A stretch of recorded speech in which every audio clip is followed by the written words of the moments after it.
네, 여러분 기도하겠습니다. 하나님 아버지, 오늘도 주님을 만날 수 있게 하심에 감사합니다. 주의 음성을 듣고 오늘 하루도 주님의 사람답게 살아내는 우리 모두가 되게 하여 주옵소서. 예수님의 이름으로 기도합니다. 아멘. 네, 오늘 말씀은 민수기 4장 1절에서 20절까지의 말씀인데요. 우리가 읽는 것은 19절, 20절을 읽고 말씀 전체를 보겠습니다. 민수기 4장 1절에서 20절인데요. 우리가 읽는 것은 19절, 20절을 읽고 말씀 전체를 보겠습니다. 19절 시작. 그들이 지성물에 접근할 때에 그들의 생명을 보존하고 죽지 않게 하기 위하여 이같이 하라. 아론과 그의 아들들이 들어가서 각 사람에게 그가 할 일과 그가 맬 것을 이야기할지니라. 그들은 잠시라도 들어가서 성소를 보지 말라. 그들이 죽으리라. 아멘. 네, 여러분, 민수기는 광야에서 주님이 이스라엘 백성들에게 주신 메시지입니다. 근데 초반부는 인구 계수와 이 밀접한 연관들이 있죠. 이스라엘 백성들의 수를 계수하고 또 레위 자손의 수를 계수하고 이런 얘기들이 등장하고 있습니다. 그렇게 수를 세는 이유가 무엇입니까? 이제 광야에서 성막을 중심으로 횡진해 나갑니다. 그때 일사불란하게 움직이기를 원하셨습니다. 이런 거 보면서도 우리가 배울 수 있는 것은 하나님은 절대 질서를 무시하지 않습니다. 여러분 생각해 보면 창세기에 태초에 하나님이 천지를 창조한다. 빛이 있으라. 어둠이 물러갔습니다. 창세기 1장 2절에 보면 하나님이 창조하기 전의 상태가 혼돈과 공허였습니다. 이른바 카오스의 상태였죠. 그러나 하나님이 창조하면서 코스모스, 이제는 질서가 들어오게 되었습니다. 근데 우리가 사는 세대에는, 이 세상에는 질서를 무너뜨리려고 하는 사람들이 있습니다. 여러분 제가 일전에 말씀드렸지만 기독교의 3대 적이 있다면 빨간 깃발, 공산주의를 얘기합니다. 검은 깃발, 이슬람입니다. 세 번째, 이 무지개 깃발, 혼합주의입니다. 모르는 거에 기준을 무너뜨리고 혼합하는, 그냥 모든 것이 네가 옳다 이런 식으로 가버린다는 것이죠. 그러나 하나님이 민수기에서 이스라엘 백성들의 광야의 행진을 이렇게 인도하실 때도 질서를 부여하셨다는 것, 이걸 잊지 않았으면 좋겠습니다. 그리고 오늘 말씀 보니까 이 성막에서 레위 자손들이 동서남북 중에 가장 코어 안쪽에 있지 않았습니까? 성막을 중심으로 볼 때. 특히 레위의 세 아들, 이른바 게르손, 고앗, 무라리, 이들의 역할이 조금씩 달랐습니다. 여러분 이런 거 보면서도 우리가 배울 수 있는 것이 있죠. 교회는 누구 하나 중요하지 않은 사람이 없습니다. 각자가 자기가 맡은 역할을 최선을 다해 섬길 때에 교회가 든든하게 세워지는 것이죠. 성막의 봉사도 하나님은 각자에게 역할을 부여하셨습니다. 오늘은 1절부터 4장 1절부터 20절인데 고앗 자손입니다. 고앗 자손은 둘째입니다. 레위에게 첫째는 게르손, 둘째는 고앗, 셋째가 무라리입니다. 근데 4장에 보면 고앗이 먼저 나오고 그 다음에 게르손이 나오고 그 다음에 무라리가 나옵니다. 이게 무슨 의미가 있는가? 의미가 있습니다. 하나님이 어떤 의미에서 가장 중요한 역할, 물론 다 중요하지만 그래도 인간적으로 볼 때 중요성이 좀 있다고 본다면 성소 안에 기물들일 겁니다. 법궤, 떡상, 등잔대 이런 것들은 그야말로 성소 안에서 가장 중요한 기물들 아니겠습니까? 이 기물들을 누구에게 맡겼냐면 고앗에게 맡겼습니다. 둘째인데 고앗 자손에게 이걸 맡겼다는 것이죠. 고앗이 특별해서인가? 아니요. 레위 지파가 특별해서인가? 아니요. 제가 우리 성도님들과 나누었지만 여러분 레위 지파도 이스라엘 12지파 중에 세 번째였습니다.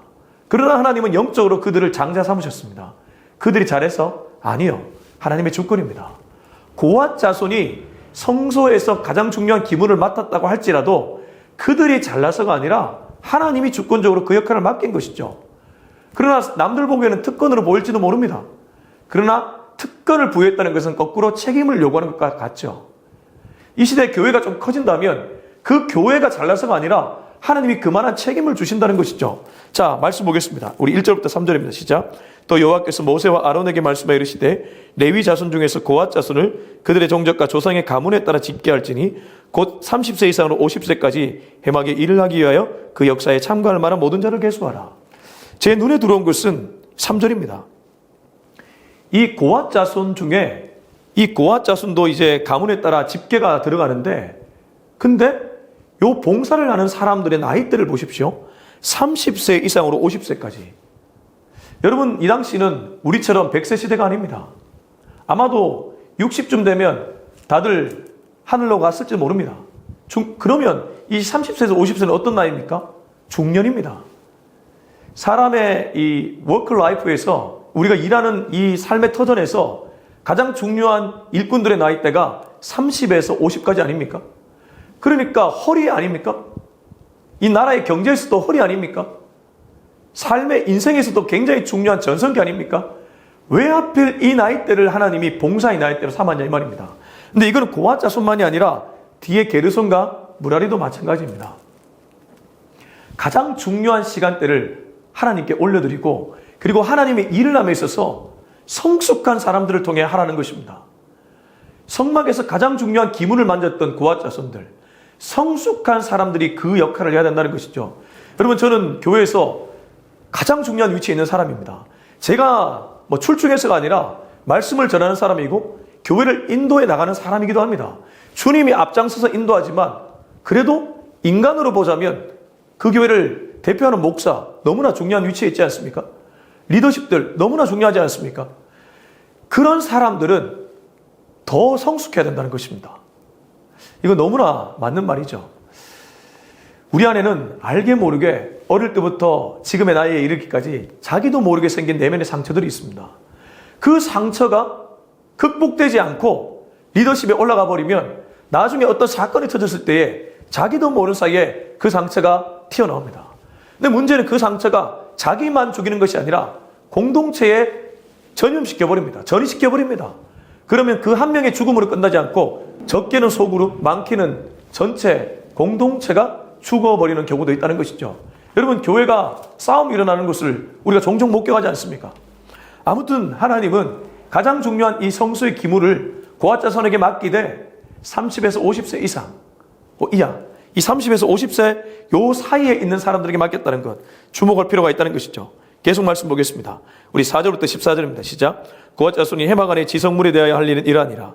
진영이 전진할 때 아론과 그의 아들들이 들어가서 칸 막는 휘장을 걷어 증거계를 덮고 그 위를 해달의 가죽으로 덮고 그 위에 순천색 보자기를 덮은 후에 그 채를 깨고 진설병의 상에 청색 보자기를 펴고 대접들과 숟가락들과 주발들과 붓는 잔들을 그 위에 두고 또 항상 진설하는 떡을 그 위에 두고 홍색 보자기를 그 위에 펴고 그것을 해달의 가죽 덮개로 덮은 후에 그 채를 꿰고 청색 보자기를 취하여 등잔대와 등잔들과 불집게들과 불똥그릇들과 그 쓰는 바 모든 기름 그릇을 덮고 등잔대와 그 모든 기구를 해달의 가죽 덮개 안에 넣어 매는 틀 위에 두고 금제단 위에 청색 보자기를 펴고 해달의 가죽 덮개로 덮고 그 채를 깨고 성소에서 봉사하는 데에 쓰는 모든 기구를 취하여 청색 보자기에 싸서 해달의 가죽 덮개로 덮어 매는 틀 위에 두고 제단에 죄를 버리고 그 제단 위에 자색 보자기를 펴고 봉사하는 데에 쓰는 모든 기구 곧 불 옮기는 그릇들과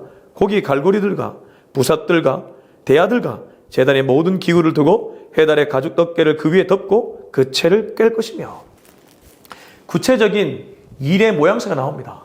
그런데 여기서 우리가 4절부터 6절을 보자면 고아 자손이 해막 안에 지성물에 대하여 할 일, 제가 앞서 말한 것처럼 이들은 성소와 지성소의 가장 중요한 물건들을 다루는 사람들이었습니다. 진영이 전진할 때에 이 동서남북으로 진영이 꾸려지지 않았습니까?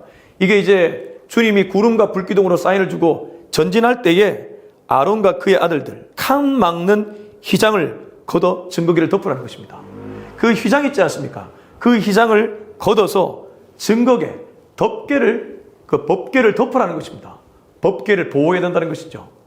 여러분, 법궤가 어디에 있었습니까? 성막의 구성을 보면 증거계, 언약궤, 법궤 다 같은 용어인데 이것은 지성소 안에 있었습니다. 그리고 그곳은 시은자 시은소로 이 두 날개로 이렇게 덮어졌는데 하나님의 임재를 상징했습니다. 하나님의 임재를 그만큼 소중하게 여겨라는 것입니다. 휘장을 걷어서 덮을 정도로 이 증거계가 손상되지 않도록 하라는 것이죠. 여러분, 나중에 성경 보시면 우사가 이 법궤를 가져올 때 소가 뛰노는 걸 보면서 손을 댔다가 죽지 않습니까? 사람들은 그거 보면서 이런 얘기합니다. 아니, 법궤가 움직이니까 잡은 건데 뭐가 문제냐? 그게 아니라 법궤는 여기 뒤에 보시면 아무나에게 건들게 하지 말라고 했습니다. 15절 보시면 그러나 성물은 만지지 말라. 그들이 죽으리라. 하나님의 말씀이었습니다. 여러분, 나답과 아비후도 다른 불을 들이다가 그 자리에서 즉사했습니다. 사람들은 이렇게 얘기할지 모릅니다. 아니, 다른 불 좀 들인 게 뭐 그리 대단한 일이라고. 우사가 법궤 하나 잡은 게 뭐 그리 대단한 일이라고. 그들은 대표 선수였습니다. 대표 선수가 하나님의 말씀을 가벼이 여기면 뒤에 따라오는 사람들은 모두가 가볍게 여기는 것이죠. 일벌백계입니다. 여러분, 왜 아담의 죄가 우리에게 흘러옵니까? 아담이 잘못한 건 아닙니까? 대표 선수였기 때문입니다. 거꾸로 예수님이 십자가에 달려 죽으시고 3일 만에 부활한 것이 왜 나와 상관이 있습니까? 대표였기 때문입니다. 아담은 첫째 아담, 예수님은 둘째 아담. 아담은 실패했지만 둘째 아담은 승리하셨습니다. 아담은 사탄에게 졌지만 둘째 아담 대신 예수 그리스도는 사탄을 이기셨습니다. 그 이김이 우리에게 흘러오는 것이죠. 그러나 중요한 건 대표로서, 리더로서 역할을 잘해야 된다는 것이죠. 그리고 6절에 보면 그 위를 해달의 가죽으로 덮다. 그만큼 보호를 하라는 것이죠. 리더들은 거룩을 지키는 역할입니다. 교회를 보호하는 사람들입니다. 그런데 거룩을 지키지도 않고 교회를 보호하지도 않는 사람들이 있습니다. 교회에 잘못된 점 분명히 있습니다. 우리가 내부적으로 성찰해야 됩니다. 개혁해 나가야 됩니다. 그러나 총질하는 것도 문제입니다. 밖에 가면 아직도 좌우를 분별하지 못하는 어둠 속에 헤매고 있는 영혼들이 얼마나 많이 있는데 그 영혼을 향한 사랑보다 자꾸 내부의 문제점만을 보고 있는 것, 그것도 문제라는 것이죠. 성막이 옮겨갈 때 성막을 보호하는 역할, 리더십들에게 맡겼다는 것이죠. 자, 우리 7절부터 14절을 보면 마찬가지로 진설병의 상에 청색 보자기를 펴고 대접, 숟가락, 주발, 붓는 잔들 그 위에 두고 항상 진설의 떡을 그 위에 두고 홍색 보자기를 그 위에 펴고 그것을 해달의 가죽 덮개로 덮어라. 청색 보자기를 채 등잔대와 등잔들을 덮어라. 등잔대와 모든 기구를 해달의 가죽 덮개 안에 넣어 매든 틀 위에 둬라. 전부 다 어떻습니까? 보호입니다. 그들은 잘 싸매서 그것들을 가지고 운반해야 됐다는 것이죠. 자칫 운반하다가 그게 더러워지면 안 되는 일이었습니다. 그만큼 조심스러운 일이었죠. 자, 계속 말씀 보겠습니다. 우리 15절부터 20절까지입니다. 시작. 진영을 떠날 때에 아론과 그의 아들들이 성소와 성소의 모든 기구 덮는 일을 마치거든 고아 자손들이 와서 맬 것이니라. 그러나 성물은 만지지 말라. 그들이 죽으리라. 해막 물건 중에서 이것들은 고아 자손이 맬 것이며 제사장 아론의 아들 엘르아살이 맡을 것은 등려와 태우는 양과 항상 드리는 소제물과 관유이며 또 장막 전체와 그 중에 있는 모든 것과 성소와 그 모든 기구니라. 여호와께서 또 모세와 아론에게 말씀하여 이르시되 너희는 고아 족속의 지파를 레위인 중에서 끊어지게 하지 말지니 그들이 지성물에 접근할 때에 그들의 생명을 보존하고 죽지 않게 하기 위하여 이같이 하라. 아론과 그의 아들들이 들어가서 각 사람에게 그가 할 일과 그가 맬 것을 지휘하게 할지니라. 그들은 잠시라도 들어가서 성소를 보지 말라. 그들이 죽으리라. 이제 마지막으로 이렇게 진영을 떠날 때에 당부의 메시지가 나오고 있습니다. 제가 앞서 말한 것처럼 15절에 보면 진영을 떠날 때에 아론과 그의 아들들이 성소와 성소의 모든 기구 덮는 일을 마치거든 고아 자손들이 와서 맬 것이니라. 요거를 매는 사람들은 고아 자손이었습니다. 운반의 역할은 고아 자손들이 해야 됐다는 것입니다. 근데 이때 성물을 만지지 말라고 합니다. 그들이 죽으리라. 해막 물건 중에서 이것들은 고아 자손이 맬 것이며 아무나에게 성물을 만지지 않도록 했다는 것입니다. 참 하나님이 얼마나 디테일하게 이걸 얘기하고 있는지 모르겠습니다. 여러분, 하나님은 정말 거룩하신 분입니다. 그렇지 않습니까? 오죽하면 모세를 시내산에서 만날 때에 네가 선 땅은 거룩한 땅에 신발을 벗으라고 했겠습니까? 옛날에 어르신들은 이 말씀을 무겁게 여겨서 우리가 강단에 올라갈 때 신발 벗고 빨간 카페트 위에 올라가지 않았습니까? 그만큼 하나님을 소중히 여기라는 것입니다. 우리가 그렇게 율법적으로 신앙생활은 하지 않을지라도 하나님의 우리가 지금 하고 있는 모든 일들이 하나님의 일이라면 소중하게 하라는 것이죠. 자, 그리고 여기 17절에 보면 여호와께서 또 모세와 아론에게 말씀하시되 너희는 고아 족속의 지파를 레위인 중에서 끊어지게 하지 말라. 이게 무슨 뜻입니까? 자손이 끊어져서 일이 중단되지 않도록 하라는 것입니다. 이만큼 하나님의 세심한 배려요, 또 책임을 부여하시는 것이죠. 여러분, 저는 한국교회를 볼 때마다 위기의식을 느낍니다. 인구가 주는 것도 위기지만 한국교회 안에 교회가 신뢰성을 잃어가고 동시에 이제 목회자가 되겠다는 사람들도 줄어들고 있습니다. 그러나 주님은 고아 자손이 끊기는 것을 염려하셨습니다. 성막의 중요 기물들을 운반했던 그들이 없다면 이게 이동 자체가 불가능해지는 것이죠. 그렇습니다. 지금도 교회에서 봉사해야 될 사람들이 있습니다. 거룩한 일에 참여할 사람들이 필요하다는 것입니다. 우리 모든 믿음의 그리스도인들은 이 부분을 깊이 생각해 볼 필요가 있습니다. 끊어지게 하는 일은 없는가? 이어져야 됩니다. 다음 시대 신앙교습, 목회자들도 계속해서 나와야 됩니다. 그래야지 한국교회가 다시 한번 살아날 수 있기 때문입니다. 그들이 지성물에 접근할 때 그들의 생명을 보존하고 죽지 않게 하기 위하여 이같이 하라. 아론과 그의 아들들이 들어가서 각 사람에게 그가 할 일과 그가 맬 것을 지휘하게 할지니라. 그들은 잠시라도 들어가서 성소를 보지 말라. 그들이 죽으리라. 다시 한번 이 성소를 거룩하게 여기라는, 그래서 자칫하면 너희들이 죽는다. 죽음을 얘기하는 것이 아니라 그만큼 소중히 여기고 중요하게 여기라는 것이죠. 돌아보면 우리가 가벼이 여겼던 것들이 있습니다. 소홀히 여겼던 것들이 있습니다. 저도 마찬가지입니다. 설교 준비 하나 할 때도 정말 최선을 다해 하는 것, 그게 하나님의 일을 진심 다해 하는 목회자의 모습 아니겠습니까? 우리 성도님들은 하나님이 맡기신 그 일, 가정주부면 가정주부로서의 역할, 직장인이면 직장인으로서의 역할, 사업가는 사업가로서의 역할, 그 일을 정성스럽게 하라는 것이죠. 그 정성이 정말 하나님 보기에 좋을 때 하나님 중심 보시지 않습니까? 하나님이 우리를 통해서 정말 하나님의 놀라운 스토리를 펼쳐나가실 줄 믿습니다. 이 은혜가 저와 여러분에게 있기를 예수님의 이름으로 축원합니다. 우리 같이 한번 기도하겠습니다. 이제 기도할 때 주님, 하나님께서 고아 자손에게 맡기신 이 역할이 있습니다. 저 역시 마찬가지입니다. 주님이 저에게 맡기신 고유한 역할이 있습니다. 그 역할에 정말 책임감 있게 최선을 다할 수 있는 내가 되게 하여 주옵소서. 우리 같이 한번 통성으로 기도했으면 좋겠습니다. 기도하겠습니다. 하나님 아버지 감사합니다. 주님이 맡기신 이 일을 소홀히 여기진 않았습니까? 그냥 덤벙덤벙 하진 않았습니까? 게으르게 하진 않았습니까? 주님, 고아 자손이 아주 디테일하게 정말 너 자칫하면 그 성물 만지면 죽는다, 이런 메시지를 들으면서 그 역할을 했다면 우리는 이 시대 죽지는 않겠지만 정말 자칫하면 죽을지도 모른다는 심정으로 그 일을 감당할 수 있도록 도와주시옵소서. 이제는 우리 주 예수 그리스도의 은혜와 하나님의 사랑과 성령의 기름 부으심이 나를 하나님의 일을 하는 사람으로 불러주심에 감사하며 그 일에 정성스럽게 최선을 다해 섬기려 하지만 우리 모두의 머리 위에 지금부터 영원토록 함께 하기를 간절히 축원하옵나이다. 아멘.